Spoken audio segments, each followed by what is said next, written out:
Hey YouTube, what's up?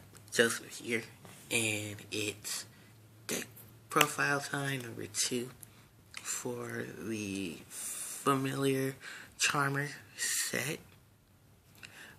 Like in the last video, I said there was a possibility of there being multiple videos, and this happens to be multiple video number 2.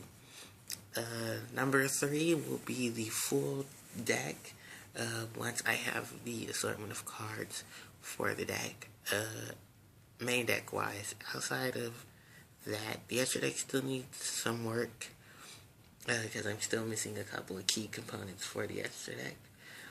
But I did fill in some of those with blank cards, and I will tell you what the extra deck cards are, as well as the main deck. So this is the Charmer build. This will compose of both the Charmers and the Familiar monsters. Alongside them, just so your basic array of spells and traps. Alright, so 2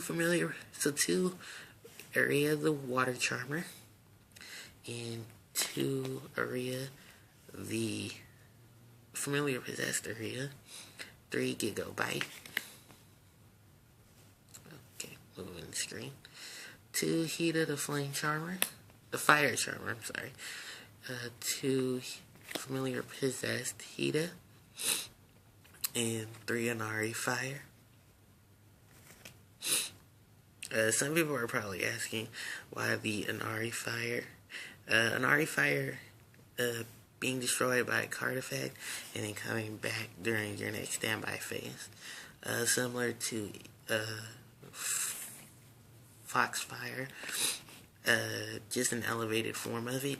I do honestly think that Foxfire is a good concept monster, and I think that's why they chose Inari Fire to play on that. Just to give you a sense of the evolution of the monster and the cards themselves. 2 Winnie the Wind Charmer, and 2 Winnie Familiar Possessed.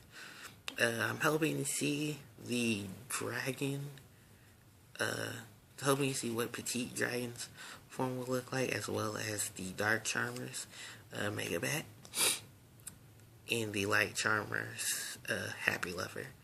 So, speaking of the Dark Charmer, we have the Dark Charmer, and 2 more Familiar Possessed Dark, I'm sorry. It's just the pronunciation of his name.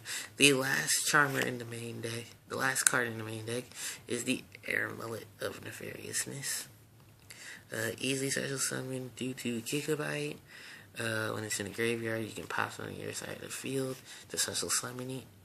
And Inari Fire, Nefarious Archfiend Eater, and Gigabyte can all be special summoned while you control a spellcaster type monster, which this deck has a lot of because of the Familiars and the Charmers. Alright, onto the spells. Of course, we have the 2 the 2 supply squads, because you're blowing up your cards are getting, monsters are getting destroyed. Triple MST for back row hate, Raigeki and Dark Hole for monster hate, and the 1 Snatch Steal. Great, that's the spells. Traps, 2 Unpossessed. This is a really, really good card. I'm just waiting for the 3rd one. Love the fact that this card allows you to gives your Charmers immunity to being destroyed by battle. Then on top of that, if a monster you control is destroyed, no matter what it is, you can summon either your Familiar Possessed, or you can summon your Charmer, or you can summon the sequence, the second monster.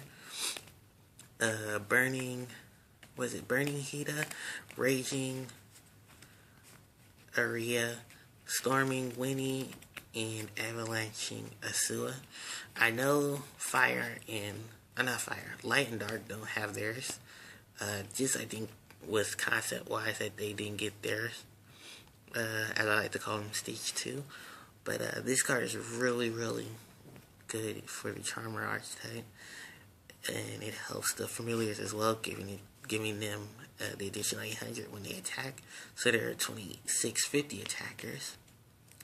Other than that, it's 2 wiretap, 1 dark bribe, 1 solemn warning, 1 bottomless, and 1 compulse.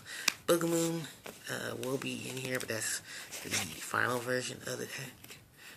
There might actually be a full version between the Charmers and the Charmer setup, and then the familiars by themselves. Before I go into the extra deck, there's also one little thing I wanted to point out with this deck, is that I have a deck on Death Pro that cuts out the familiar monsters, and I go for a Fire and Ice Hand. Simply because I can abuse the additional cards in the decks that I do use on Death Pro, like Pot of Dichotomy, in a combination with the Charmers and the Fire and Ice Hand. Then in addition to that, you have the recyclability they give, you have the Air Mullet, you have Gigabyte, and you have an Ari Fire, which I run 3 of those, but 2 of each of the Charmers. Well, not the Charmers, but the familiar forms. So it's just an added bonus. Alright, so onto the extra deck. The extra deck is pretty simple. As I mentioned before earlier in the video, that I do have blanks, and I will let you know what those blank cards are. So first we'll start off with 2 Downer Magician. Simply, this is your easily accessible when you put on top of your rank 2, your rank 2s, 3s, and 1s during your main phase 2. Because this deck is full of spellcasters, she's also accessible that way, so you can just put her on top of 2 familiars. 1 Stillsworn Roach. I don't have an Exotonite, but Roach does help against decks that like to put on heavy hitters, especially with the level thing. You do have to be careful with Quilloths, because the Quilloth archetype can manipulate their levels. Instead of being 7s and 8s and 6s, they'll be 4s, and it's an issue to deal with. This is supposed to be Gemini Pearl. Gemini Pearl is in here to help you deal with Fiendish Chain. He doesn't have an effect, so he works well against Skill Drain. And it wouldn't matter if he has his Material Knight, because you can easily special summon him back. 2 Dire Wolf.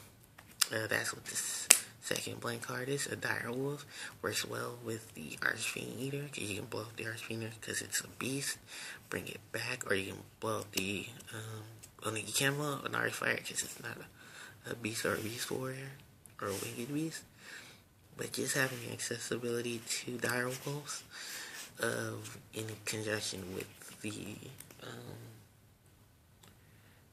Air Mullet, Air just helps out as well. We have 1 Cowboy, because what's better than doing an 800 burn if necessary. 1 Castell, 1 Maestroke. On to the 3s, we have 1 Tempo, 1 Zenmaines. This will definitely come out if I can find something. There probably is something a lot better than Zenmaines, but right now I just threw in the Zenmaines. 1 Alucard, 1 Levier for retrieval, 1 Fortune Tune, and 1 Crazy Box. The Crazy Box. Now, people are going to ask me why the Crazy Box. Pretty much, Skill Drain, 3K beater. In a version that is ran online, there is a Skill Drain variant of the familiar deck, where you don't run your Charmers, you just run your familiars. About 2 to 3 of each, and you skill drain to wipe out your opponent's massive board. And what the Crazy Box does is that it's there to be a giant beater.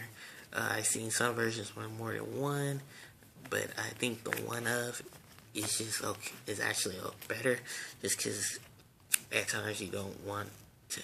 I don't know, maybe 2 might be a good use because of the skill drain variant of the deck, but I just have the 1 of, and that's also part of the reason why I have the Gemini Pearl in here. Alright guys, so that's pretty much the end of the video. If you like what you see here, please like, comment, subscribe, and follow me on Facebook. So, till next time you guys, This is What I Extreme, signing out.